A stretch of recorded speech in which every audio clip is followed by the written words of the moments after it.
Hi everyone, once again I welcome you all to CGIS। मेरा नाम है सत्येंद्र सिंह तोमर। आज के इस करंट अफेयर्स के लेक्चर में हम लोग बात करने वाले हैं एक और बहुत ही महत्वपूर्ण टॉपिक के रिगार्डिंग, जो कि प्रीलिम्स और मेंस दोनों के लिए बहुत ज़्यादा इंपॉर्टेंट है। इस टॉपिक को हम लोग डिटेल में यहाँ पर डिस्कस करने वाले हैं। टॉपिक है, अब रिसेंटली अभी भारत सरकार ने टेलीग्राम पर टेम्पररी बैन लगाया था। तो बात आती है कि सोशल मीडिया का रेगुलेशन भारत में कैसे होता है। हमारा जो टॉपिक है वो है सोशल मीडिया गवर्नेंस या सोशल मीडिया रेगुलेशन। इस टॉपिक को हम लोग यहाँ पर डिटेल में देखने वाले हैं। तो अब जो ये टॉपिक हमारे गवर्नेंस का बेसिकली टॉपिक है ना। टेबल ऑफ कंटेंट्स में अगर हम लोग देखें तो यहाँ पर सबसे पहले हम बात करेंगे कि ये न्यूज़ में क्यों था और why only is Telegram blocked in India. केवल टेलीग्राम को ही ब्लॉक क्यों किया गया भारत में, जबकि अदर जो ऐप्स हैं लाइक व्हाट्सएप वगैरह हैं उनको बैन क्यों नहीं किया गया था। Temporary ban basically. How can the government ban an app. जो ऐप हैं कैसे गवर्नमेंट, क्या प्रोसीजर है कि गवर्नमेंट जो ऐप है उनको बैन कर सकती है टेम्परेरी बेसिस पर। सोशल मीडिया रेगुलेशन के रिगार्डिंग कैसे क्या क्या प्रावधान है, हमारे यहाँ पे क्या क्या प्रोविजंस हैं, जिसमें हम लोग देखेंगे आईटी एक्ट। सबसे इम्पोर्टेंट जो एक्ट है वो है आईटी एक्ट, है ना। इसका सेक्शन 69A और 79 इसको हम लोग डिटेल में यहाँ पर देखने वाले हैं। साथ ही हम लोग आईटी रूल्स 2021 और इसमें जो अमेंडमेंट हुए थे 2023 में, वो भी हम लोग देखेंगे यहाँ पे क्या क्या चेंजेस हुए हैं। साथ ही थोड़ी सी यहाँ पर हम लोग बात करने वाले हैं digital personal data protection act 2023, भारतीय न्याय संहिता, है ना। इसको भी हम यहाँ पर हम लोग थोड़ा सा डिस्कस करेंगे। साथ में ही protection of children from sexual offences act 2012, ये जो पॉस्को एक्ट है और इसको हम लोग सोशल मीडिया रेगुलेशन के कॉन्टेक्स्ट में देखने वाले हैं। यहाँ पर इसको हम टोटली यहाँ पर थॉरोली डिस्कस नहीं करेंगे। एज वे सोशल मीडिया बैन जो ग्लोबल और इंडिया के कॉन्टेक्स्ट में हम लोग देखेंगे कि जैसे हमारे कुछ स्टेट हैं, हमारे भारत के कुछ राज्य हैं जहाँ पर age based social media regulation की बात की जा रही है, बैन की बात की जा रही है। इसको भी हम लोग देंगे। यहाँ से ये मेंस का क्वेश्चन भी बनता है, डिबेटेबल इशू है बेसिकली यहाँ पर। साथ ही हम लोग यहाँ पर बात करने वाले हैं कौन कौन से कॉन्स्टिट्यूशनल सेफगार्ड्स हैं freedom of speech and expression को। जैसे कि freedom of speech and expression article 19 का हम लोग यहाँ पर थोड़ा सा जिक्र करेंगे, डिस्कस करेंगे इस टॉपिक को यहाँ पर। और साथ ही इन पर रीजनेबल रिस्ट्रिक्शंस क्या हैं, राइट टू प्रिवेसी आर्टिकल 21 ये कैसे इसे को रिलेट करता है, और इम्पोर्टेंट जुडिशियल डिसीजंस हैं इसको लेकर, वो भी हम लोग बात करेंगे। साथ में ही की issues associated with the regulation of social media in India and measures needed to strengthen social media regulation in India. क्या मेजर्स हम ले सकते हैं जो कि सोशल मीडिया रेगुलेशन के लिए अनिवार्य है, नेसेसरी है, वो हम लोग सब। तो ये देखिए टॉपिक जो है ना, इसमें कई टॉपिक इंटीग्रेटेड हैं, इससे कई टॉपिक जो हैं इससे को रिलेट करते हैं। ये मैं ऐसा क्यों करता हूँ, आप लोग इस बात को समझिए, इसकी गहराई को समझिए कि टॉपिक एक पर्टिकुलर टॉपिक नहीं होता है, उसके साथ में कई और कॉन्टेक्स्ट होते हैं, है ना। जब हम इंटीग्रेटेड अप्रोच के साथ में टॉपिक को पढ़ते हैं तो हमारी हॉलिस्टिक कवरेज रहती है। और जब तक टॉपिक को एक हॉलिस्टिक वे में कवर नहीं करेंगे हम लोग, तब तक प्रॉब्लम होगी। और यही एक प्रॉब्लम है, हमारे जो प्रीलिम्स के क्वेश्चंस आते हैं और मेंस के क्वेश्चंस आते हैं उनको टैकल करने में इसलिए चैलेंज है कि हम पर्टिकुलर एक टॉपिक को पढ़ते हैं, उसको कोरिलेट करके नहीं पढ़ते हैं, इंटीग्रेटेड अप्रोच के साथ में नहीं पढ़ते हैं, इसीलिए चैलेंज पैदा होता है हमारे लिए। तो मेरा यहाँ पे पूरा जो एफर्ट्स हैं, जो प्रयास हैं, वो इसी तरफ है कि हम लोग जब भी किसी टॉपिक को पढ़ें तो इन डिटेल में पढ़ें। थोड़ा सा लेंदी होगा टॉपिक, बट उसको हम डिटेल में अगर पढ़ते हैं और कोरिलेट करके पढ़ते हैं तो आपको एक कॉन्सेप्चुअल क्लैरिटी के साथ साथ में आपको वो टॉपिक को कोरिलेट करना आ जाएगा बेसिकली अदर टॉपिक्स के साथ में, है ना। तो सबसे पहले चलिए हम लोग बात करते हैं। इस टॉपिक को डिस्कस करने से पहले आप लोगों से एक इन्फॉर्मेशन ये है कि जो भी लोग ये पीडीएफ चाहते हैं, है ना, वो टेलीग्राम लिंक प्रोवाइड की जाएगी। तो टेलीग्राम लिंक जैसे ही आप टेलीग्राम ज्वाइन करते हैं वहाँ पे आप लोगों को ये पीडीएफ अपलोड कर दी जाएगी, वहाँ से आप लोग डाउनलोड कर सकते हैं, राइट। तो चलिए हम लोग स्टार्ट करते हैं इस टॉपिक को। सबसे पहले बात करते हैं कि ये न्यूज़ में क्यों है। Recently ministry of electronics and information technology ने मेती ने क्या किया था कि टेम्पररी टेलीग्राम को ब्लॉक कर दिया था। किसकी रिक्वेस्ट पर? नेशनल टेस्टिंग एजेंसी है, एनटीए, है ना। अभी जैसे रिसेंटली जो नीट का री एग्ज़ाम हुआ, उससे पहले क्योंकि एग्ज़ाम नीट का जो एग्ज़ाम था वो कैंसिल हो गया था क्योंकि पेपर लीक हुआ, उसको लेकर बहुत सारा हमारे देश में अभी जो प्रोटेस्ट है वो भी चल रहा है, हुआ भी उसको लेकर। ठीक है, तो ये जो कॉन्ट्ररी इशू है, बेसिकली कंटेम्प्रेरी इशू ये है।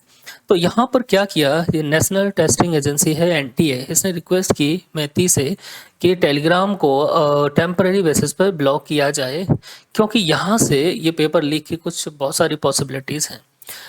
अब देखिए यहाँ पर क्या किया मिनिस्ट्री ने, मैती ने section 69A of the IT act, इसका यूज करते हुए, है ना, इसके अंतर्गत टेलीग्राम को टेम्परेरी बेसिस पे ब्लॉक कर दिया।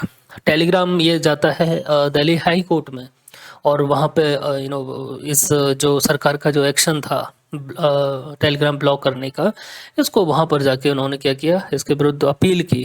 बट दिल्ली हाई कोर्ट ने भी उनकी इस रिक्वेस्ट को खारिज कर दिया वहाँ पर, है ना।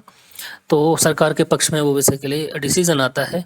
तो यहाँ पर एक तो चीज़ आपको याद रखना है कि मैती ने जो आईटी एक्ट है उसका सेक्शन 69A है, इसके तहत मैती को ये पावर मिला है कि किसी भी ऐप को वो टेम्परेरी बेसिस में भारत में ब्लॉक कर सकते हैं। ठीक है ना।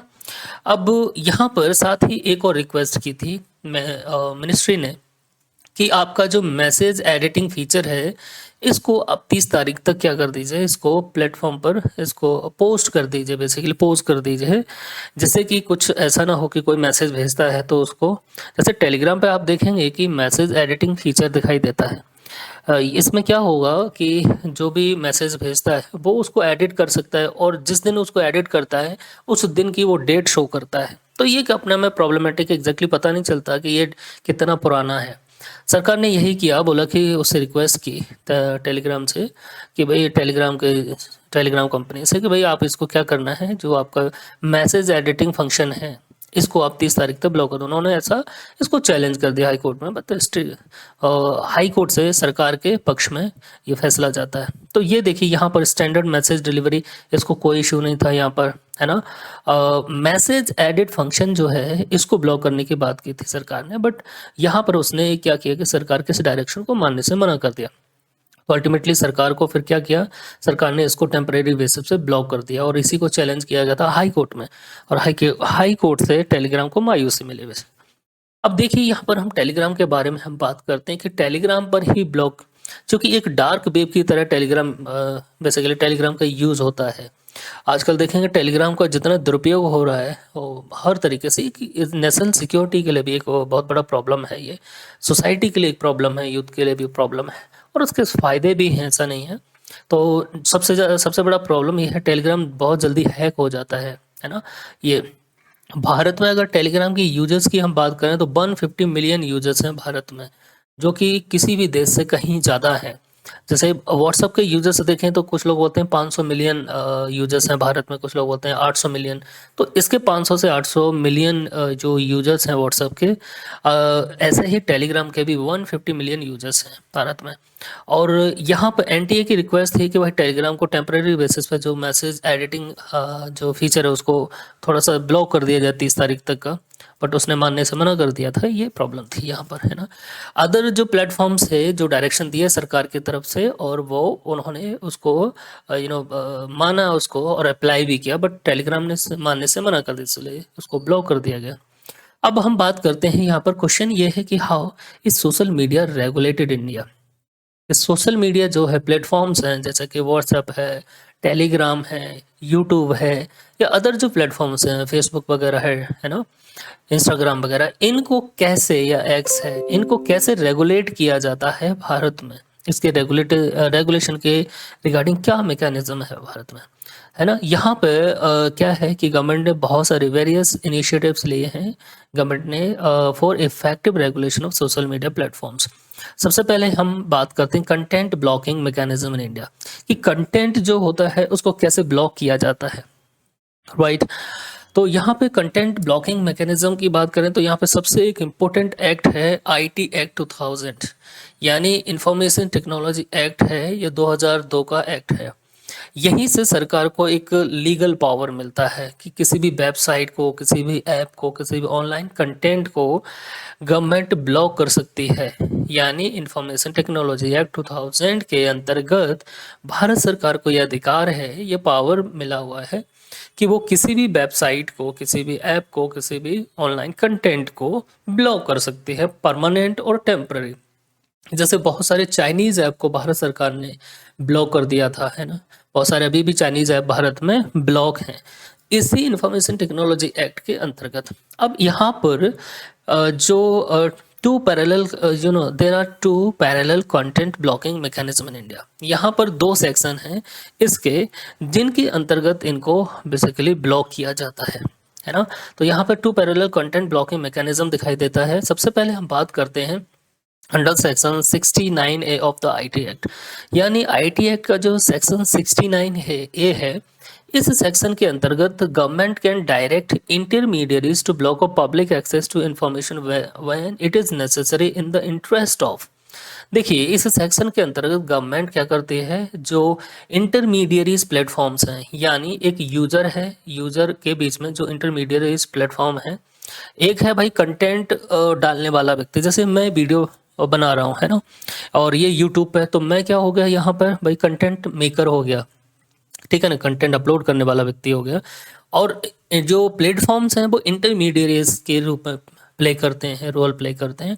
और फिर यूजर्स हैं, जैसे आप लोग जैसे वीडियो के माध्यम से बहुत सारा इन्फॉर्मेशन लेते हैं, तो आप यूजर्स हो गए। तो इनके जो बीच में रहते हैं इनको हम इंटरमीडियरीज बोलते हैं। तो ये इस मतलब है, जो प्लेटफॉर्म की हम लोग बात कर रहे हैं। तो गवर्नमेंट क्या करता है, इनको डायरेक्ट, इनको इंटरमीडियरीज को गवर्नमेंट डायरेक्ट कर सकता है, निर्देश दे सकता है कि आपको ये जो कंटेंट है इसको पब्लिक एक्सेस देने से इनको, मतलब मेरा जैसे सपोज दैट कुछ ऐसा सब कंटेंट है जो कि पब्लिक को नहीं जाना चाहिए, तो वो क्या कर सकते हैं, यूट्यूब को बोल सकते हैं भाई कि ये इस कंटेंट को ब्लॉक कर दिया जाए, ये भारत के सॉवरेनिटी के लिए अच्छा नहीं है। किन किन बेसिस पर यहाँ पर सरकार इस आईटी के एक्ट के अंतर्गत, आपको याद रखना है यहाँ पर इस सेक्शन 69 के अंतर्गत, वाइल अगर मेरा content suppose that violate national security, Bharat की जो नेशनल सिक्योरिटी उसको वायलेट करता है, या किसी का कंटेंट है जो कि भारत की sovereignty and integrity of India इसको हार्म करता है, इसको चैलेंज करता है, डिफेंस ऑफ इंडिया, है ना? अगर किसी का कंटेंट है जो कि इंडिया के डिफेंस को, भारत की सुरक्षा को खतरा पैदा करता है, थ्रेटन इंडिया से sovereign policy, foreign policy, sorry, Bharat की फॉरेन पॉलिसी को थ्रेट करता है, हमारा किसी देश से जो फ्रेंडली रिलेशनशिप विद है किसी फॉरेन कंट्री से, जैसे कि रसिया है सपोज दैट, उसको कहीं हार्म करने की कोशिश करता है, उसको कहीं डरेल करने की कोशिश करता है, या पब्लिक ऑर्डर जैसे बिगड़ता है, और प्रिवेंटिंग इंसाइटमेंट टू ऑफेंसेस, यानी पब्लिक को ऐसा कोई कंटेंट है जो पब्लिक को हिंसा करने के लिए उकसाता है ना? तो ऐसे बहुत सारे लोग होते हैं, वो क्या करते हैं कि कुछ ना कुछ ऐसा उजुल फिजूल बोलते रहते हैं, जिससे पब्लिक का सेंटिमेंट भड़क जाता है ना? तो इंसाइटमेंट करता है कोई भी व्यक्ति, पब्लिक, है ना? तो रिसेंटली आप लोगों ने देखा होगा कि बहुत सारे ऐसे लोग हैं कि वो क्या करते हैं, सोशल मीडिया के माध्यम से लोगों को भड़काते रहते हैं कि इसका ऐसा कर दो, वैसा कर दो, हम ऐसा करेंगे, वैसा करेंगे, है ना? ये सभी जो ग्राउंड्स हैं, इन ग्राउंड्स के आधार पर में सरकार क्या करती है, भारतीय सरकार, जो मिनिस्ट्री है MeitY, ministry of electronics and information technology MeitY, ये क्या करती है, डायरेक्शन देती है और यही साइन ऑफ करती है। यानी जो ब्लॉकिंग का जो ऑर्डर आता है, इन ग्राउंड्स के आधार पर आपको विशेषकर याद रखना है। और ये सभी के सभी ग्राउंड्स आपको आर्टिकल 19 जो 1A है वहाँ पर भी आपको मिलेगा, ये पूरा का पूरा, ठीक है ना? तो यानी ऐसा कोई भी कंटेंट जो नेशनल सिक्योरिटी को वायलेट करता है, भारत की सॉवरेनिटी इंटीग्रिटी को हार्म करता है, डिफेंस ऑफ इंडिया, है ना, थ्रेटन इंडिया से सोवरेन फॉरेन पॉलिसी है हमारी, जो विदेश नीति है उसको थ्रेट करता है कहीं ना कहीं, है ना, friendly relations with the foreign countries, public order और preventing incitement of offences, in grounds के आधार पर। तो भारत सरकार को ये पावर कहाँ से मिला, सेक्शन 69 है। इन ग्राउंड्स के आधार पर क्या करती है मिनिस्ट्री ऑफ इलेक्ट्रॉनिक्स जो है, वेरियस जो मिनिस्ट्री है, स्टेट गवर्नमेंट के जो ऑफिसर्स हैं, वो क्या करते हैं, यहाँ पे इस मिनिस्ट्री को रिक्वेस्ट भेजते हैं कि इस कंटेंट को ब्लॉक कर दीजिए और ये देश की सुरक्षा के लिए अच्छा नहीं है। तो स्टेट के आपको याद रखना है, स्टेट गवर्नमेंट के हाथ में ये पावर नहीं है। यहाँ पर ये पावर जो है वो किसके पास में है? मैती के पास में।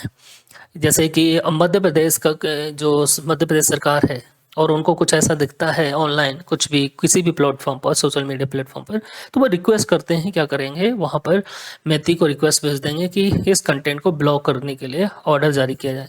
तो यहाँ जो फाइनल साइनिंग ऑफ एजेंसी है वो है मैती, और यही मैती क्या करती है? Which is the final signing of agency responsible for issuing the blocking order.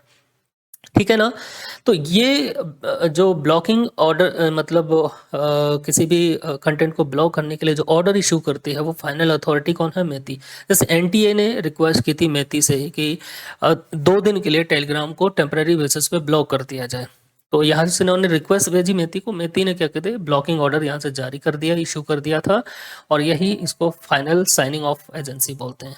Hope so कि ये चीज़ आप लोगों को बहुत अच्छे से क्लियर हुई होगी। यहाँ पर बात करते हैं एक और सेक्शन है इसी का एक्ट का, section 69(3) sub clause b of the IT act. ठीक है ना?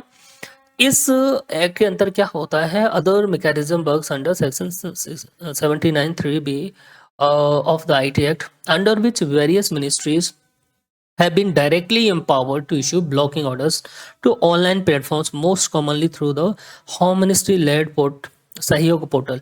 इस ये मिनिस्ट्री ऑफ होम अफेयर्स ने एक मैकेनिज्म प्रोवाइड कर रखा है। जो हमारे देश की विभिन्न मिनिस्ट्रीज हैं, डिफरेंट मिनिस्ट्रीज हैं, वेरियस मिनिस्ट्रीज हैं, इस सहयोग पोर्टल के माध्यम से क्या करती हैं? ऑनलाइन प्लेटफॉर्म्स को ऑर्डर जारी कर सकते हैं। किसके रिगार्डिंग?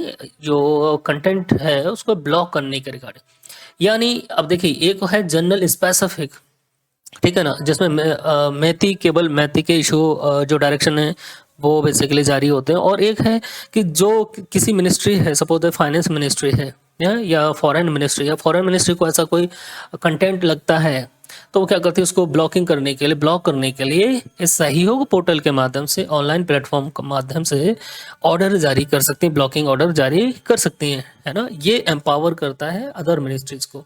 तो हमने यहाँ पर दोनों ये सेक्शन देखे हैं, राइट। तो यहाँ पर देखिए प्राइमरी ट्रिगर जो है section 69A of the IT act, content blotting violating national security और थ्रेटनिंग फॉरेंस पॉलिसी, हमने जो देखा यहाँ पे ये general regulatory and ministry specific directives हैं। यानी कि यहाँ पे स्पेसिफिक जो कंटेंट है ना, उसी बेसिस पर कंटेंट को ब्लॉक किया जा सकता है। यहाँ पर जनरल रेगुलेटरी डायरेक्शंस रहते हैं सेक्शन 79(3)(b) के अंतर्गत। ये आपको ध्यान रखना है, ये मिनिस्ट्री स्पेसिफिक डायरेक्टिव्स रहते हैं यहाँ पर। यहाँ की जो एग्जीक्यूटिंग अथॉरिटी है, ये नोडल जो ऑफिसर्स होते हैं वो कंटेंट गैदर करते हैं। IT ministry serve as the final signing of authority. IT ministry मतलब मैती, हम इसकी बात कर रहे हैं। यहाँ पे various ministries are directly empowered to issue order to online platform. यहाँ पे जो डिफरेंट मिनिस्ट्रीज हैं सेक्शन 79 के अंतर्गत, 3B के अंतर्गत, तो विभिन्न मिनिस्ट्री को, सभी मिनिस्ट्री को एम्पावर किया गया है कि वो डायरेक्शन इशू जारी कर सकते हैं। यहाँ पे primary mechanism direct IT ministry blocking order होता है। यहाँ पे होम मिनिस्ट्री लेड सहयोग पोर्टल के माध्यम से ऐसा होता है। अब बात करते हैं आईटी रूल 2021, इसमें क्या क्या चेंजेस किए गए थे। तो यहाँ पर आप देखेंगे, to strengthen regulation the government introduce the information technology intermediaries guidelines and digital media ethics code rules 2021। 2021 में 2021 में ये यहाँ पर digital media ethics code intermediate guidelines जारी की गई थी, और 2011 में जो इंटरमीडिएट गाइडलाइंस है इनको रिप्लेस कर दिया गया इसके माध्यम से। अब यहाँ पे क्या किया गया था, इसमें कुछ चीज़ें ऐड ऑन की गई। यहाँ पर सभी कंपनी के लिए कुछ चीज़ें मेजर रिक्वायरमेंट्स थे वो इंक्लूड किए गए। क्या क्या था यहाँ पर? लेट्स सी, यहाँ पर every social media platform must appoint, जो भी सोशल मीडिया प्लेटफॉर्म्स हैं अब उनके लिए कंपलसरी कर दिया गया कि आपको रेसिडेंट ग्रीवांस ऑफिसर यहाँ पर अपॉइंट करना है, चीफ कंप्लायंस ऑफिसर और एक नोडल कॉन्टैक्ट पर्सन, ये 3 ऑफिसर आपको अपॉइंट करना है। रेसिडेंट ग्रीवांस ऑफिसर कौन होता है कि जैसे जो यूजर्स हैं उनकी कोई ग्रीवांस है, सपोज दैट कि मैं यूज़ करता हूँ कोई सोशल मीडिया, है ना, जैसे यूट्यूब यूज़ करता हूँ, और किसी ने कुछ भी मेरे विरुद्ध कुछ भी ऐसा लिखा हुआ है, तो मैं क्या करूँगा, यहाँ पे यूट्यूब का जो ग्रीवांस ऑफिसर होगा जो भारत में ही होगा, है ना, रेसिडेंट, जो कि इंडियन रेसिडेंट है, ये और कंपल्सरी है कि भाई भारतीय ही होना चाहिए, है ना? इंडिया में होना चाहिए वो, इसीलिए रेसिडेंट ग्रीवांस ऑफिसर। मैं उसको कंप्लेंट करूँगा कि मेरे विरुद्ध ऐसा-ऐसा है, कोई सपोज़, है ना? तो यहाँ पर क्या होगा कि जब भी ग्रीवांस ऑफिसर के पास जाएगा ये मेरी कंप्लेंट, वो एक स्पेसिफिक टाइम में उस कंटेंट को ब्लॉक करेगा, देखेगा कि कंटेंट वाक़ई मेरी प्राइवेसी को वायलेट करता है या कुछ भी ऐसा है। तो यहाँ पर रेसिडेंट ग्रीवांस ऑफिसर होता है, जो कि एक स्पेसिफिक टाइम में ये क्या करेगा कि यहाँ पे कंटेंट को ब्लॉक करना बताएगा भाई कंज्यूमर को, जो भी है, ठीक है ना? और ये रिपोर्ट भी इनको सबमिट करनी होती है, वो हम लोग अब आगे देखेंगे। एक होगा चीफ कंप्लायंस ऑफिसर। ये चीफ कंप्लायंस ऑफिसर क्या करता है कि ये डायरेक्ट जो गवर्नमेंट है या गवर्नमेंट के जो ऑफिसर्स हैं, एजेंसीज हैं, ये उनके कॉन्टेक्स्ट में उसमें रहते हैं। ये क्या करता है, इसका काम क्या है मेनली, कि सरकार द्वारा जो रूल्स बनाए जाते हैं, जो लॉज बनाई जाती हैं, है ना? जो रूल्स रेगुलेशंस हैं, उनको ये फॉलो करवाता है चीफ कंप्लायंस ऑफिसर, यानी तो गवर्नमेंट के द्वारा बनाए गए लॉ रूल्स ये ऑफिसर देखता है कि कंपनी वो उनको फॉलो करे, बेसिकली गवर्नमेंट के बनाए गए रूल्स एंड रेगुलेशन को, इसीलिए चीफ कंप्लायंस ऑफिसर है। एक नोडल कॉन्टैक्ट पर्सन होता है, ये क्या करता है कि गवर्नमेंट और एजेंसीज के साथ हम 24 घंटे कॉन्टैक्ट में रहता है, यानी सरकार के पास और जो एजेंसीज है हमारे देश की, उनके मतलब 24 आवर्स ये अवेलेबल रहेगा। जैसे सरकार शिकायत करती है, सरकार डायरेक्शन जारी करती है, तो इस नोडल कॉन्टैक्ट पर्सन को, यानी कोई ना कोई ऐसा व्यक्ति होना चाहिए ना जिसको कॉन्टैक्ट करे सीधे सरकार। तो यहाँ पे नोडल कॉन्टैक्ट पर्सन, यहाँ पे केवल सरकार और सरकार से संबंधित जितनी एजेंसीज हैं, वो इस व्यक्ति को कॉन्टैक्ट करेंगे और उसको डायरेक्शन देंगे कि ये कंटेंट ब्लॉक करना है। समझ में आया? तो यहाँ पर ये 3 ऑफिसर्स हैं, इनको अपॉइंट करना ये 2021 के रूल्स में था। अब यहाँ पर और कुछ चीज़ें एड ऑन की गई थी। यहाँ पे इस्टेब्लिश ग्रीवांस रिड्रेसल मैकेनिज्म, आपको ग्रीवेंस रिड्रेसल मैकेनिज्म यानी लोगों की जो शिकायत निवारण तंत्र है, बेसिकली उसकी स्थापना करना है। पब्लिश मंथली कंप्लायंस रिपोर्ट, आपको मंथली पब्लिश जो कंप्लायंस रिपोर्ट है उसको जारी भी करना है। यहाँ पर इसका मतलब ये है कि कितनी शिकायतें आई, कितनों का निराकरण हुआ, वहाँ पे लोगों जो कंज्यूमर हैं भाई उनका है ना, शिकायतों का निवारण हुआ या नहीं हुआ। एक्ट क्विकली ऑन कंप्लेंट, जो कंप्लेंट आती है उन पर तुरंत कार्रवाई करना अनिवार्य है यहाँ पे। Enable identification of the first originator of message when legally required, specially for messaging platform. यहाँ पर यह भी कंपलसरी कर दिया गया कि जो फर्स्ट ओरिजिनेटर है मैसेज, जैसे सपोज दैट कोई एक पर्सन ए है जिसने मैसेज क्रिएट किया, जिसने मैसेज ओरिजिनेट किया और फिर उसने क्या किया, वायरल किया उसको, ठीक है ना, स्प्रेड करवाया। अब जब क्या होता है कि कई लोगों के पास मैसेज चला जाता है और लोग फॉरवर्ड करते रहते हैं, तो एग्जैक्टली पता नहीं चलता है कि जो ओरिजिनेटर कौन है, मैसेज का रियल ओरिजिनेटर कौन है। तो फर्स्ट ओरिजिनेटर जो मैसेज ओरिजिनेटर है उसको सरकार को बताना पड़ेगा जब भी रिक्वायर्ड रहता है, जब भी सरकार मांगती है उनसे, लीगली रिक्वायर्ड है ये, तो है ना। Enable identification of the first originator, है ना, ये कंपलसरी कर दिया गया था यहाँ पे। तो आईटी रूल 2021 यहाँ पे क्या है, प्लेटफॉर्म कंप्लायंस आर्किटेक्चर यहाँ पे स्टैब्लिश किया गया था। सबसे पहला है pillar 1 grievance redressal, mandatory appointment of resident grievance officer, chief compliance officer and nodal contact person. ये पहला पिलर था ग्रीवांस रिड्रेसल। दूसरा पिलर यहाँ पे रूटीन रिपोर्टिंग, आपको मंथली रिपोर्ट करना पड़ेगा, डेटा बताना पड़ेगा कितने एक्शन लिए हैं, जो शिकायतें उनके विरुद्ध, है ना, कितनों का भी रिड्रेस हो चुका है शिकायतें।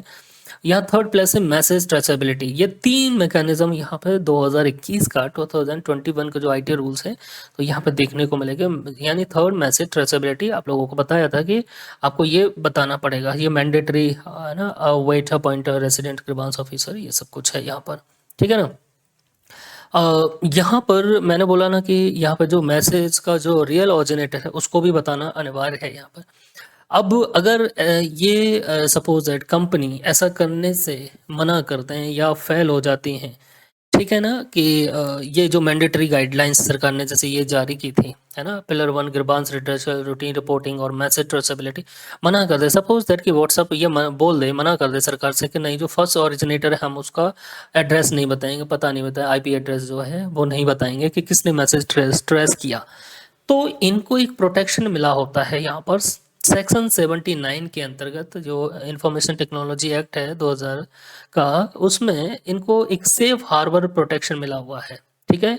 इनको बोल indemnity provided safe harbour protection to social media intermediaries under section. यहाँ पे क्या होता है कि अगर ये फेल कर जाते हैं, है ना? तो इनका जो सेफ हार्बर प्रोटेक्शन है ये इनसे छीना जा सकता है। ये प्रोजेक्शन हो गया, प्रोटेक्शन है सेफ हार्बर। इसका मतलब देखिए क्या होता है, सेफ हार्बर प्रोटेक्शन का यहाँ पर मतलब क्या है ये हम लोग समझते हैं। What is Section 79 Safe Harbor Protection? Section 79 provides a legal immunity to intermediaries. Section 79 says any intermediary shall not be held legally or otherwise liable for any third party information, data or communication link made available or hosted on its platform. जैसे social media platform क्या करते हैं कि ये basically services provide करते हैं, है ना? अब ये सर्विस प्रोवाइड करते हैं, अब यहाँ पे जो लोग कंटेंट डाल रहे हैं ये उनकी जिम्मेदारी है, ना कि सोशल मीडिया प्लेटफॉर्म्स की। अगर कोई भी कंटेंट डालते हैं वो तो उनकी जिम्मेदारी है लीगली, है ना? जैसे सपोज दैट कुछ लोग मीडिया पे जाके कुछ भी बोल दिया किसी के विरुद्ध, है ना, और उससे लोगों की भावनाएं भड़क गई, तो उस व्यक्ति को पकड़ा जाए, ना कि सोशल मीडिया प्लेटफॉर्म को, यानी ना कि इन इंटरमीडियरीज को। तो यहाँ पे इनको एक क्या है, लीगली प्रोटेक्शन प्रोवाइड है कि ये उनकी जिम्मेदारी नहीं है कि कोई भी व्यक्ति मिसकम्युनिकेशन करता है ना, और इंफॉर्मेशन किसी तरीके फैलाता है अपने प्लेटफॉर्म से, तो ये यहाँ पर सोशल मीडिया या जो क्या इंटरमीडियरीज प्लेटफॉर्म्स हैं, सोशल मीडिया प्लेटफॉर्म्स हैं, ये उनकी लीगली जिम्मेदारी नहीं है। हालांकि अगर सरकार उनको डायरेक्शन देती है कि इसको रिमूव करना है, तब उनको ये रिमूव करना पड़ेगा। समझ में आया होप सो कि, यानी ये सर्विस प्रोवाइडर हैं, इनकी लीगली ये रिस्पॉन्सिबल नहीं है कि किस व्यक्ति ने क्या कम्युनिकेट किया है, क्या इन्फॉर्मेशन दी है। हालांकि उनके लिए गाइडलाइंस रहते हैं। तो यहाँ पे this means platforms like WhatsApp, Telegram, Instagram और X generally not liable for content posted by users.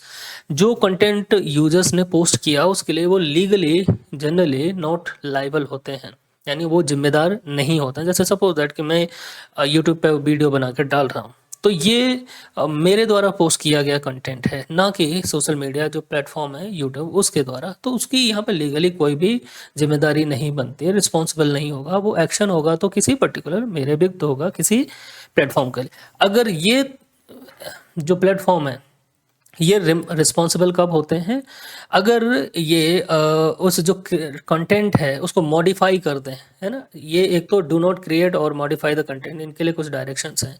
However this protection exist only if they, ये प्रोटेक्शन तभी तक है जब तक वो उस कंटेंट को क्रिएट नहीं करते, मॉडिफाई नहीं करते, और do not initiate its transmission और remove unlawful content after receiving valid government और कोर्ट ऑर्डर्स, है ना। जब कोर्ट का ऑर्डर आए या गवर्नमेंट का ऑर्डर आए, है ना, सरकार के द्वारा अगर कोई ऑर्डर भेजा जाता है और रिसीव करने पर उस कंटेंट को, अनलॉफुल कंटेंट है उसको ये हटा देते हैं, तब तक इनको ये प्रोटेक्शन मिला हुआ है। और जैसे सपोज दैट कोर्ट ने ऑर्डर किया या गवर्नमेंट ने ऑर्डर किया कोई भी अनलॉफुल कंटेंट है, टेररिस्ट कोई भी है, टेररिस्ट जो टेररिज्म ऑर्गेनाइजेशन, टेररिस्ट ऑर्गेनाइजेशन है, वो अगर पोस्ट करते, सपोज दैट वो गवर्नमेंट इस प्लेटफॉर्म को बोलती है कि इसको हटा दीजिए यहाँ से, या भारत के विरुद्ध कोई भी ऐसा किसी ने कुछ भी लिखा हुआ है, तो गवर्नमेंट क्या करेगी, इनको डायरेक्शन जारी करती है और तब ये मानने से मना कर देते हैं। तब क्या होगा, इनका जो सेफ हार्बर प्रोटेक्शन मिला है ना सेक्शन 79 के अंतर्गत, ये छीन लिया जाता है इनसे। जैसे ये यूजर्स हैं सपोज दैट, है ना, ये प्लेटफॉर्म है और इनको ये सेफ हार्बर प्रोटेक्शन मिला हुआ है यहाँ पर, तो इनकी लीगली बाइंड है, ये रिस्पॉन्सिबल नहीं होते हैं तब तक जब तक हमने देखा है ना। Fiercely the wheel, how safe harbour dissolve, कब ये डिजॉल्व होगा, हमने देखा बात की यहाँ पर कि अगर ये इग्नोरिंग द स्टेट, यानी सरकार के द्वारा जो डायरेक्शन दिए गए हैं उनको मानने से मना कर देते हैं, तब सरकार के द्वारा जो रूल्स बनाए गए हैं उनको कंप्लाइंस नहीं करते हैं, मानने से मना करते हैं, उनको फॉलो नहीं करते हैं, तब इनके जो सेफ हार्बर प्रोटेक्शन है वो उनसे छीन लिया जाएगा, है ना। तब लीगली फिर उनके विरुद्ध एक्शन लिया जाएगा, फाइन लगाया जा सकता है, ये सब ऐसा है ना। ये कंडीशन प्रोटेक्शन की कंडीशन है। और लॉस ऑफ प्रोटेक्शन का है failing to immediately disable access upon government notification और tampering with the evidence of flagged message, है ना, अगर उसके साथ टेम्पर कर देते हैं। तो हमने बात की थी कि उसमें साथ में जब बात कर रहे थे हम रूल्स टू जो आईटी रूल्स इन 2021 में, ये फर्स्ट ऑरिजिनेटर है, यहाँ पर इसने मैसेज भेजा, ये बहुत सारे लोगों को स्प्रेड होता है यहाँ पर, तो इसका पता बताना अनिवार्य है उनके लिए। अगर सरकार पूछती कि इसका और जो फर्स्ट ओरिजिनेटर कौन है इस मैसेज का। होप सो कि ये चीज़ आप लोगों को क्लियर हुई। यहाँ पर बात करते हैं 2023 में क्या और अमेंडमेंट होते हैं यहाँ पर। In 2023, amendments expanded the government's authority to identify information considered false or misleading in certain context. अब देखिए यहाँ पर सरकार ने अपने जो अथॉरिटी है और उसको इंक्रीज कर दिया, एक्सपेंड कर दिया। यहाँ पर अब सरकार डिसाइड करेगी कि कौन सा कंटेंट फॉल्स है, मिसलीडिंग है। यानी कोई भी कंटेंट किसी ने सपोर्ट डाला और वो अगर फॉल्स है, बहुत सारे लोग फॉल्स मैसेज डालते रहते हैं, फॉल्स नैरेटिव बनाते रहते हैं, कई तरह की न्यूज़ आती रहती हैं, है ना। और मिसलीडिंग पाकिस्तान से भी बैठ के कोई कर सकता है, अदर देशों से भी, ये सब चलता रहता है भारत में। तो फैक्ट चेक करती है सरकार, बताएगी अब यहाँ पर कि कौन सा कंटेंट फॉल्स है, कौन सा मिसलीडिंग है। ये 2023 का जो अमेंडमेंट है आईटी रूल्स में, उसमें किया गया। As a result the government can exercise extensive censorship power by requiring intermediaries to remove post that they लेवल एज अ फेक और मिसलीडिंग। अब यहाँ पर कंपलसरी क्या हो जाता है, यहाँ पर सरकार एक्सटेंसिव तरीके से सेंसरशिप पावर यूज कर सकती है। और यहाँ पे इंटरमीडियरीज प्लेटफॉर्म है, यानी सोशल मीडिया प्लेटफॉर्म्स हैं, उनको बोल सकती है कि आप ये पोस्ट हटाइए यहाँ से, क्योंकि ये फेक है और मिसलीडिंग है। चूंकि सरकार ने बताया ये फेक और मिसलीडिंग है, इसलिए आप इस पोस्ट को यहाँ से हटाइए। तो यहाँ पर और थोड़ी सी सरकार के पावर बढ़ जाते हैं। अब यहाँ पे क्वेश्चन आता है ये कि this raises debate about freedom of speech, government censorship, independence of fact checking.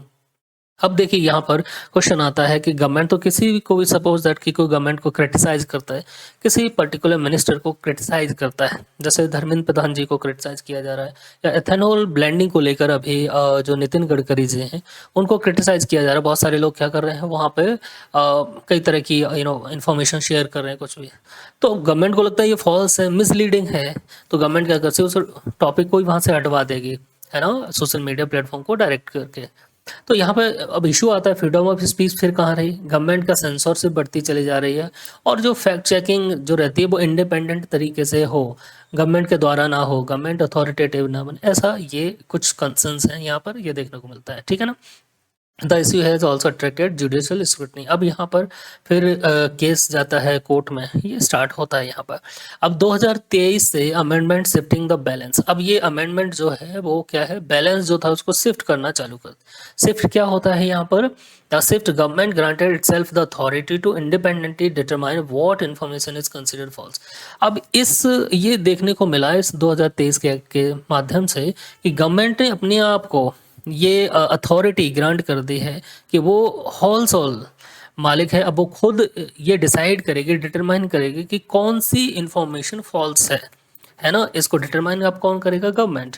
अब इसका इम्पैक्ट क्या होगा, intermediaries can now be required to remove post that the government लेवल एज अ फेक और मिसलीडिंग।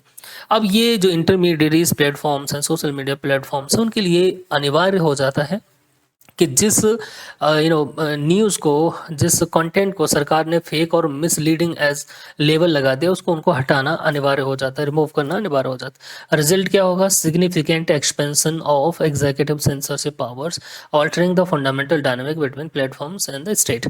अब यहाँ पे रिजल्ट ये होगा कि एक तो लोगों को फ्रीडम ऑफ स्पीच का प्रॉब्लम आएगा, है ना, और जो एग्जीक्यूटिव एक्सपेंशन दिखाई देता है, यानी सरकार की शक्तियों का अब एक्सपेंशन यहाँ पर दिखाई देने लगेगा धीरे धीरे। अब देखिए यहाँ पर थोड़ा सा चर्चा कर लेते हैं हम लोग ना। Will talk about digital personal data protection act 2023, ठीक है ना। ये क्या करता है, establish consent based framework for processing personal data on digital platforms.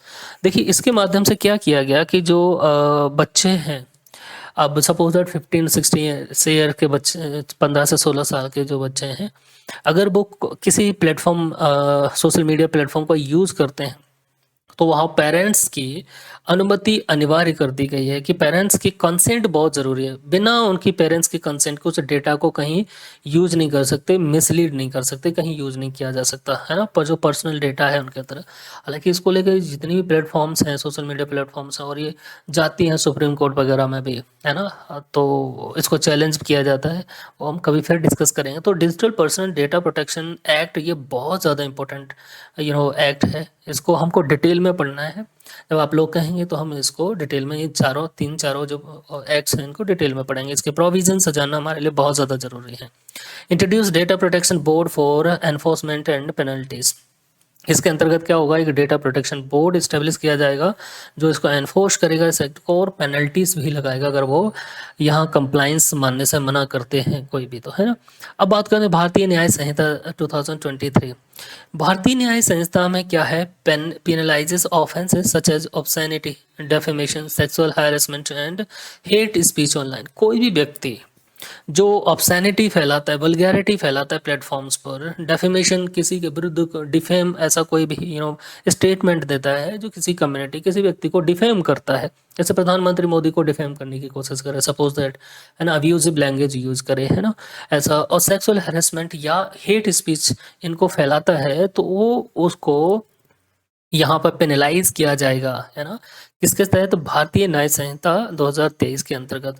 Provide substantive criminal law basis for content take down orders. यहाँ पर ये एक सब्सटेंटिव बेसिकली क्रिमिनल एक्ट बताता है, इसके अंतर्गत ये निर्धारित करता है, और इसके माध्यम से कंटेंट टेक डाउन किया जा सकता है ना। इसको कैसे यूज किया जाएगा, आईटी एक्ट के जो प्रोविजंस हैं उसके साथ मिलाकर। तो याद रखना है कि कोई भी व्यक्ति hate speech, online hate speech फैलाता है, स्प्रेड करता है, ऑब्सैनिटी फैलाता है, डेफेमेशन का केस बनता है, सेक्सुअल हैरेसमेंट का केस, जैसे एक केस था ना, कुछ यूट्यूबर्स ने ऑब्सैनिटी फैलाने की कोशिश, अब्यूजिव लैंग्वेज यूज की थी, है ना, कुछ ऐसा, तो फिर उनको अरेस्ट कर लिया गया था, ऐसा है ना, तो पिनलाइज किया गया। ये भारतीय न्याय संहिता के अंतर्गत ऐसा है। अब यहाँ पे एक और है, protection of children from sexual offences act 2012, है ना। इसका सेक्शन जो पॉस्को एक्ट है, इसका सेक्शन 13 जो है of this act criminalise the use of child in any form of media whether electronic, printed और broadcast for the purpose of sexual gratification. यानी किसी बच्चे का, जो बच्चा है, जो चाइल्ड है, उसका use as a sexual gratification के रूप में किसी भी इलेक्ट्रॉनिक, प्रिंटेड और ब्रॉडकास्ट के माध्यम से किया जाता है, तो ये पॉस्को एक्ट के अंतर्गत क्रिमिनल एक्ट है। जैसे कि अभी यूट्यूब पर सपोज मैं जब वीडियो अपलोड करता हूँ तो वहाँ पे आता है कि अब पूछा जाता है ये कंटेंट बच्चों के लिए है या बच्चों के लिए नहीं है, तो मैं बोलता हूँ कि भाई बच्चों के लिए नहीं है, जनरली सभी तो वहाँ पे कैटेगरीज रहती हैं, ऐसा क्लासिफिकेशन के लिए। अगर बच्चों के लिए तो स्पेसिफिक बताना पड़ेगा कैसा कंटेंट है, बच्चों के कैसे, मतलब एजुकेशनल है, एंटरटेनमेंट के लिए है, कैसा है, ये बताना पड़ता है वहाँ पर, है ना। तो अगर कोई भी ऐसा ऑब्जेक्शनेबल है तो वो ब्लॉक कर देते हैं उसको, कंटेंट को फिर नहीं जाने देते, है ना। तो ये भी है। अब देखिए बात करते हैं, भारत में एक और इश्यू चल रहा है और विश्व में भी, age based social media ban. बच्चों के जो छोटे बच्चे हैं, 13 साल, 14, 15, 16, 18 साल तक के जो बच्चे हैं, तो क्या उनके सोशल मीडिया को यूज करने पर बैन लगाया जाना चाहिए या नहीं। ऑस्ट्रेलिया विश्व में सबसे पहला ऐसा देश है जहां पर उन्होंने क्या किया कि अंडर 16 ईयर्स ऑफ एज के जो बच्चे हैं, first country in the world to enforce a minimum age for social media use. अब यहाँ पर क्या किया है ऑस्ट्रेलिया में कि 16 साल से कम उम्र के बच्चों के सोशल मीडिया यूज पर बैन लगा दिया उन्होंने। अगर यूज करेंगे भी तो बिना पेरेंट की अनुमति के, और एक जो स्पेसिफिक आईडी है वो उनको वहाँ पे लॉगिन करेंगे तभी वो यूज़ कर पाएंगे उसको। जैसे हमारे यहाँ पे आधार है, ऑस्ट्रेलिया में जो गवर्नमेंट आईडीज़ हैं बच्चों की होंगी, वो उसमें डालेंगे तो उसमें एज उनकी आइडेंटिफाई होगी और पता चलेगा कि बच्चे हैं, तो उसमें पेरेंट की अनुमति होगी और गवर्नमेंट का कोई ना कोई डॉक्यूमेंट लगाना पड़ता है। लेकिन इसको लेके चैलेंज है, राइट टू प्राइवेसी का अपने आप में एक बहुत बड़ा चैलेंज है यहाँ पर, ठीक है ना। यहाँ पर दूसरा है यूके। यूके ने भी क्या किया है कि यहाँ पर 13 साल तक के बच्चों के सोशल मीडिया यूज पर बैन लगाने की बात की। और इसको लेके बैन लगाना इसीलिए भी थोड़ा सा ये कई बार लगता है कि ज़रूरी है, क्योंकि बच्चों की मेंटल हेल्थ, है ना, और जो उनको जो सेक्सुअली एक्सप्लॉइट किया जाता है। जैसे यूके में मशरूमिंग गेम, जो पाकिस्तान की मशरूमिंग गेम थी, उन्होंने क्या किया कि बच्चे ऐसे लगभग 20,000 से ज़्यादा बच्चों के साथ सेक्सुअली एक्सप्लॉइट किया उसके माध्यम, सोशल मीडिया प्लेटफॉर्म्स के माध्यम से। तब ये बहुत ज़्यादा ज़रूरी हो जाता है ना।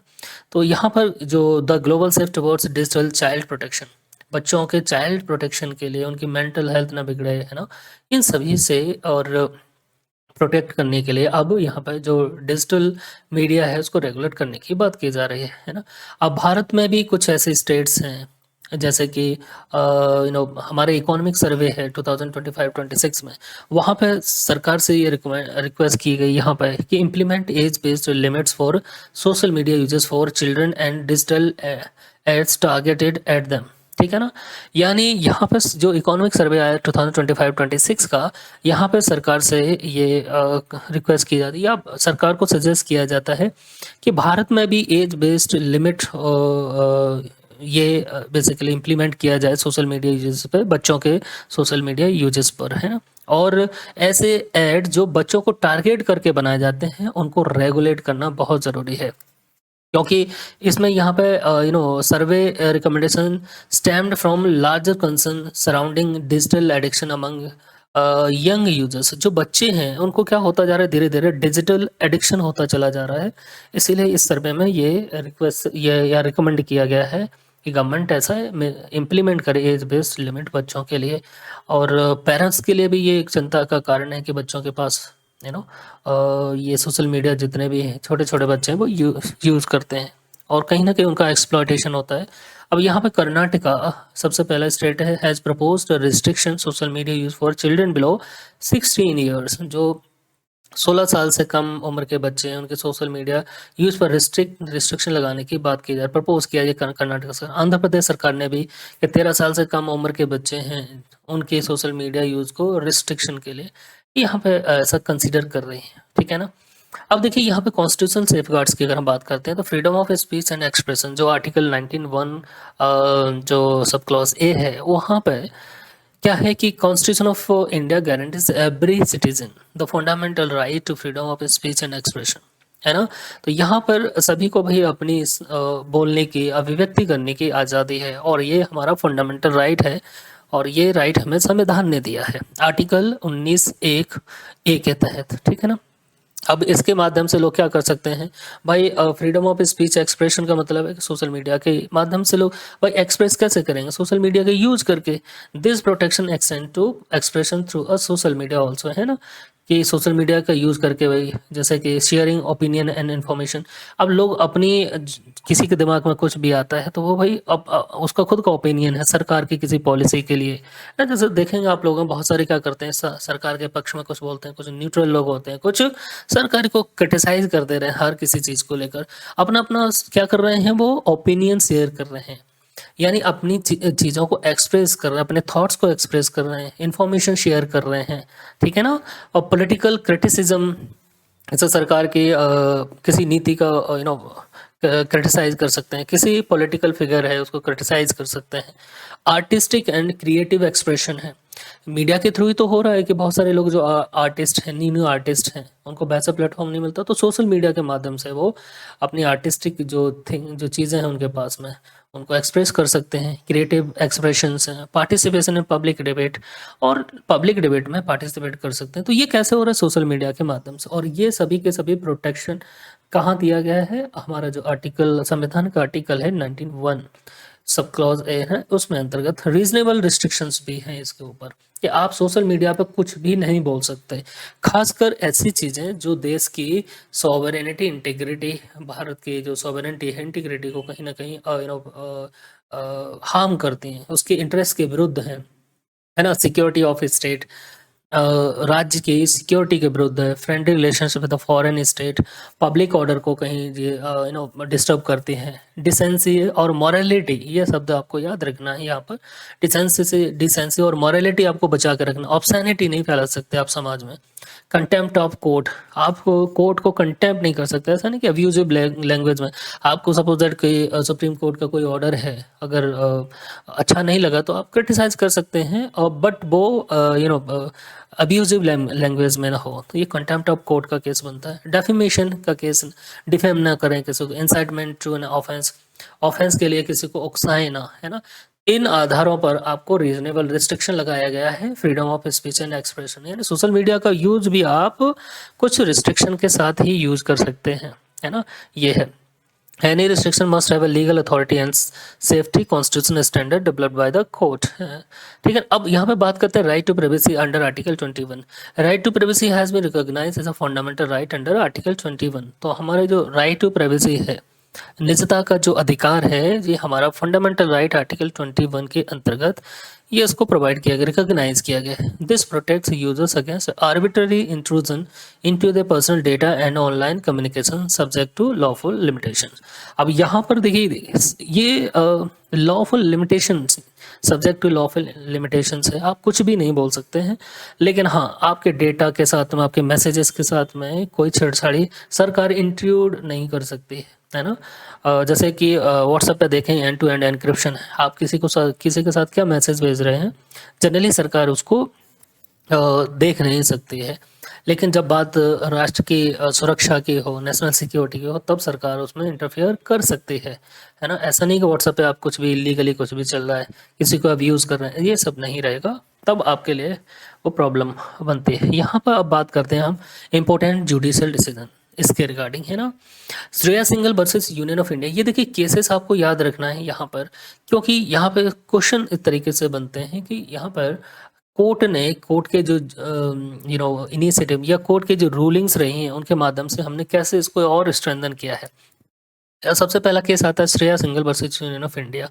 यहाँ पे सुप्रीम कोर्ट ने क्या किया, struck down section 69A of the information technology act unconstitutional, इसको घोषित कर दिया था, ठीक है ना। ये कहते हुए कि कोर्ट ने कहा कि ये बेग है, ये रिस्ट्रिक्ट लगाते हैं ऑनलाइन स्पीच एंड, और ये जो आर्टिकल 19(1)A है, इसको वायलेट करता है। इन्हें संविधान का जो आर्टिकल 19(1)A फंडामेंटल राइट है, ये उसका वायलेशन है, क्योंकि ये ऑनलाइन स्पीच को कहीं ना कहीं रिस्ट्रिक्ट करता है, इसलिए सुप्रीम कोर्ट ने इसको स्ट्रक डाउन कर दिया था। एक और केस आता है यहाँ पे, Justice K S. Puttaswamy versus Union of India. यहाँ पर रिकॉग्नाइज किया इन्होंने, कोर्ट ने, सुप्रीम कोर्ट ने, privacy as a fundamental right under article 21। यानी जस्टिस के.एस. पुट्टास्वामी केस में राइट टू प्राइवेसी को फंडामेंटल राइट घोषित किया गया under article 21। The judgment significantly influence regulation of social media surveillance and data protection. अब कोई व्यक्ति है, राइट टू प्राइवेसी जैसे ही मिला तो अब सरकार के पास हाथ बंध जाते हैं कि भाई प्राइवेसी है कि किसी के व्हाट्सएप को आप चेक नहीं कर सकते। तो ये स्टेट की सर्विलेंस पर क्या करता है, रिस्ट्रिक्शन लगाता है। कोई व्यक्ति सोशल मीडिया यूज कर रहा है तो आप उसकी जो सोशल मीडिया पे वो है आईडियोस पे जाके क्या सर्विलेंस नहीं कर सकते, है ना। तो ये है इसके अंतर्गत। Anuradha Wasim versus Union of India case है ही, यहाँ पर Supreme Court held that access to the internet is an important medium for exercising freedom of speech and carrying on trade and businesses.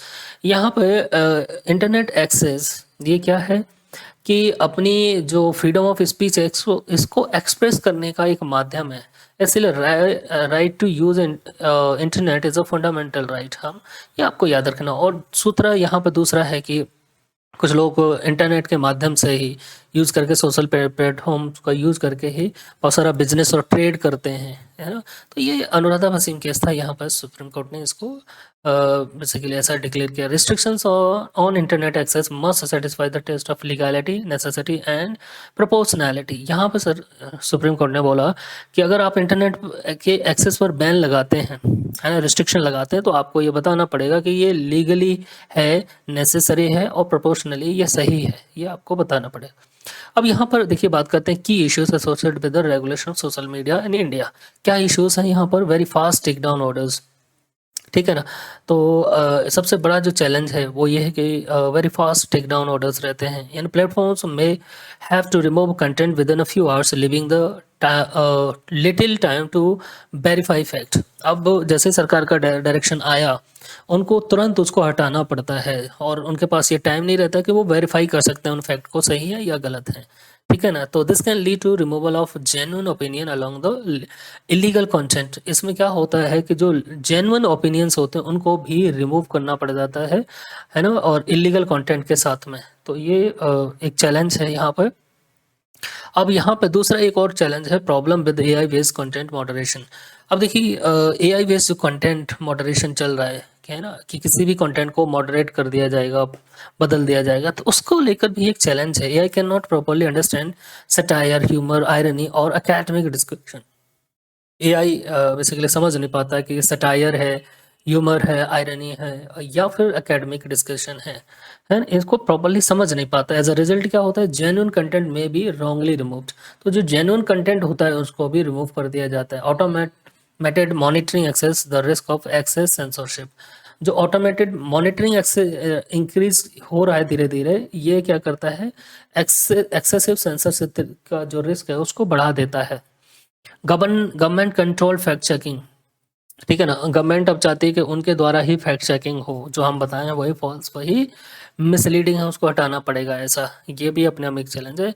Privacy versus traceability है ना, एक अपने आप में इशू है कि भाई आप किसी के मैसेज को ट्रेस नहीं कर सकते, बट वो एक्सेप्शंस हैं, एक्सेप्शनल कंडीशंस। हर किसी के मैसेज को ट्रेस नहीं किया जा सकता।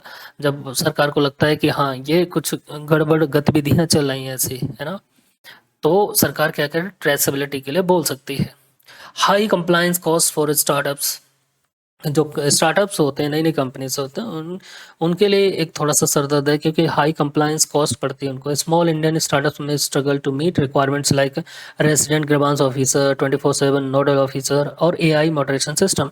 अब जो स्टार्टअप हैं भारत में, उनके लिए एक प्रॉब्लम हो सकता है कि उनको भाई रेजिडेंट ग्रीवांस ऑफिसर अपॉइंट करना है, 24/7 nodal officers, AI moderation system, ये सब उनको क्या करना पड़ेगा, यहाँ पे रिक्वायरमेंट है उनको कंप्लीट करनी पड़ेगी, ठीक है ना? तो यहाँ पे large technology companies can bear these cost more easily, reduce competition. तो जो बड़ी कंपनीज हैं इस कॉस्ट को इजीली बर्डन कर सकती हैं, बट और इससे होगा क्या कि जो कंपटीशन है वो कहीं ना कहीं फिर इससे कम हो जाता है। Strict rules for content creator, ठीक है, कंटेंट क्रिएटर्स जो रहते हैं उनके लिए स्ट्रिक्ट रूल्स दिखाई देते हैं। Chilling effect on a free speech, free speech पर चिलिंग इफेक्ट दिखाई देता है। इन शॉर्ट अगर हम बात करते हैं तो social media regulation balancing free speech with the prevention of miss information and hate speech. अब यहाँ पे हमको क्या करना है कि बैलेंस बना के रखना पड़ेगा फ्री स्पीच और जो मिस इन्फॉर्मेशन हेट स्पीच है दोनों के बीच में, है ना? Addressing fake news and D fakes, जो डी फेक्स हैं, फेक न्यूज़ है, उनको एड्रेस करने की ज़रूरत है। Protecting user privacy while enabling lawful investigation. जब भी हम लॉफुल इन्वेस्टिगेशन करते हैं उसमें जो यूजर्स की प्राइवेसी उसको प्रोटेक्ट करके रखना जरूरी है। Ensuring transparency and accountability in content moderation, यहाँ पे इंश्योर करना पड़ेगा ट्रांसपेरेंसी और अकाउंटेबिलिटी जब भी कंटेंट मॉडरेशन हो तो वहाँ पर, है ना? Regulating political advertising and election related miss information, ये सभी रेगुलेट करने। मेजर्स नीडेड, अब क्या मेजर्स लेने की आवश्यकता है यहाँ पे? Increase algorithm transparency, adopt risk based regulation, strengthen co regulation, rapid take down for serious illegal content. जो भी जैसे बच्चों से जुड़े जो सेक्सुअल अब्यूज़ मटेरियल्स है, चाइल्ड सेक्सुअल अब्यूज़ मटेरियल, उनको जल्दी से जल्दी, जितना जल्दी उसको टेक डाउन करने की ज़रूरत है। टेररिज्म, इंसाइटमेंट ऑफ वायलेंस, ऐसे कंटेंट को जो कि सीरियस लीगली कंटेंट हैं उनको रैपिड टेक डाउन करने की आवश्यकता है ना? टेक्नोलॉजी यूज कर सकता है age matching for fast reaction. Promote digital literacy, अब डिजिटल लिटरेसी को प्रमोट करने की ज़रूरत है जो यूजर्स हैं उनके बीच में। Create an independent digital safety authority, जो कि सुप्रीम कोर्ट ने भी ये बोला कि भाई एक independent digital safety authority create करने की आवश्यकता है। Balance privacy and law enforcement, अब प्राइवेसी और लॉ एनफोर्समेंट दोनों के बीच में बैलेंस बनाए रखने की हमको आवश्यकता है। तो होप्स हो कि आप लोगों को यहाँ पर ये चीज़ें सब क्लियर हुई होंगी यहाँ पे। तो अब कंक्लूजन, जैसे India needs a balance social media regulatory framework that protect national security and public order while safeguarding freedom of speech, privacy, due process and innovation, ठीक है ना? ये सब चीज़ें आप लोगों को यहाँ पर देखना है। ये 2017 का क्वेश्चन है। In India it is legally mandatory for which of the following to report on a cyber security incidents, यानी भारत में ये 2017 का क्वेश्चन है कि ये लीगली मैंडेटरी है किस किस के लिए कि अगर कोई साइबर सिक्योरिटी इंसिडेंट होता है तो उनको रिपोर्ट करना। जैसे सर्विस प्रोवाइडर हैं, है ना, उनके लिए, डेटा सेंटर्स हैं और बॉडी कॉरपोरेटेड, यानी कोई बॉडी यहाँ पे कॉरपोरेट करती है, इंडिया में चल रही है, ऑपरेट करती है, तो इन तीनों में से, तो ये तीनों के लिए ये नेसेसरी है, कंपलसरी है यहाँ पर। तो आंसर हमारा होगा इसका डी। ओके, होप्सो कि आप लोगों को ये हमारा टॉपिक क्लियरली यहाँ पर समझ में आया होगा। यहाँ पर हमने बहुत सारी चीज़ें यहाँ पर क्लियरली समझी हैं। चलिए, तो हम लोग मिलते हैं नेक्स्ट लेक्चर में, नेक्स्ट किसी इम्पोर्टेंट टॉपिक के साथ में। आप लोग इसको अगर अच्छा लगे तो शेयर करिए ज़रूर, और लाइक शेयर ज़रूर करिएगा। चलिए हम लोग मिलते हैं नेक्स्ट लेक्चर में नेक्स्ट टॉपिक के साथ। जय हिंद, जय भारत।